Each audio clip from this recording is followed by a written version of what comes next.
very awkward in high school. So much so that I actually joined the hall monitors to make friends. College was great because older people got me. Not only did they get me, but they actually liked me. And so they would take me to places so that that I would learn how to, be part of the world, be cool like them, right? Because I was just this, little fat kid. But in college, I was a smart, funny guy. Don't laugh at that. So one of the favorite places that they used to take me to was this club, this after-hours club called Mio's. Now, Mio's was like Cokies. Was a little speakeasy in South Pasadena. And it didn't have any hours, and it didn't have any days that it was open. And the only way that you knew that it was open is if you drove past it, and there was a green light in the window. And if you saw that green light, you would drive down there, to the industrial part of South Pasadena, knock on this huge door to what looked like an abandoned tortilla factory. And this beautiful red-headed woman would appear, and she would say, "I'm sorry, but this is a private party."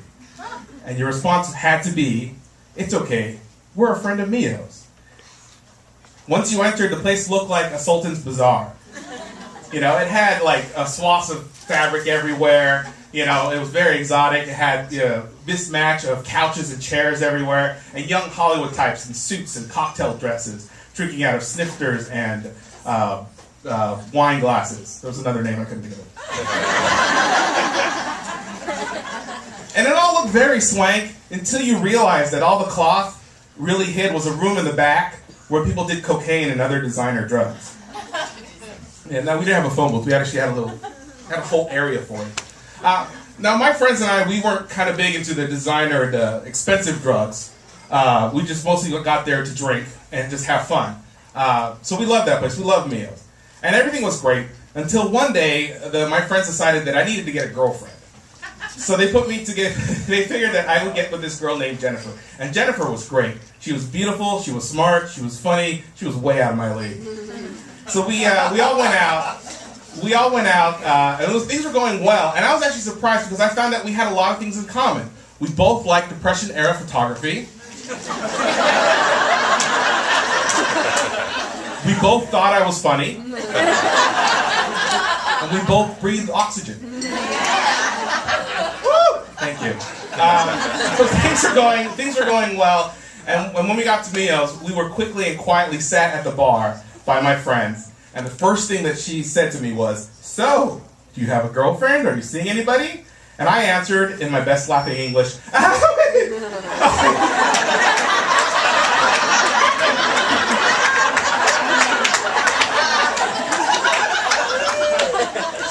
She smiled and said, "I used to know a guy named Mio in high school. I wonder if it's the same guy." And after a quick chat with the bartender, Mio came out from behind the scenes. And they knew each other. They was actually the same guy. Not only did they know each other in high school, guess what, guys? They dated! So right before they started to ignore me for 2 hours, Mio said to the bartender, he said, "This guy is a guest of honor here. You must keep his cup full." So there I was, an angry 17-year-old child, drinking for free at an after-hours club.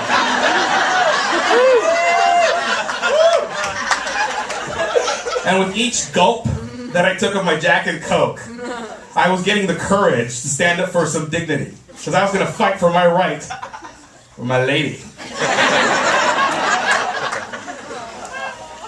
I stood up, I grabbed Jen by the waist, and I looked into the eyes of a man with obvious gang connections, and I said,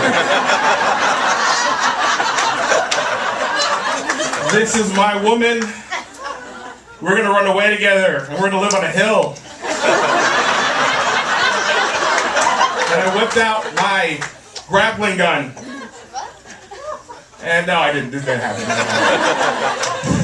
This is what actually happened, and this was what was told to me happened, by the way.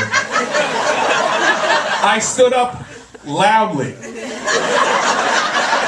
I walk-slid across the lip of the bar toward a man with obvious gang connections, looked him in his eyes, fell into his lap, yelled at his crotch, "King Snowboard!" Made a mess made a pile of sick. We'll just say that. We'll say made a pile of sick, and then I fell into it.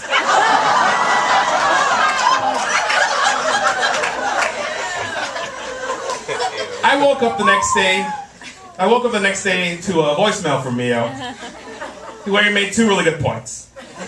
One, I was not allowed back in his establishment, which was understandable. I ruined a pair of shoes.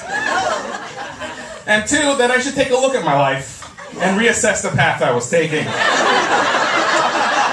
And I realized then and there, if the Pasadena Pablo Escobar was giving me advice that made sense, that maybe I should reconsider the Afterhour.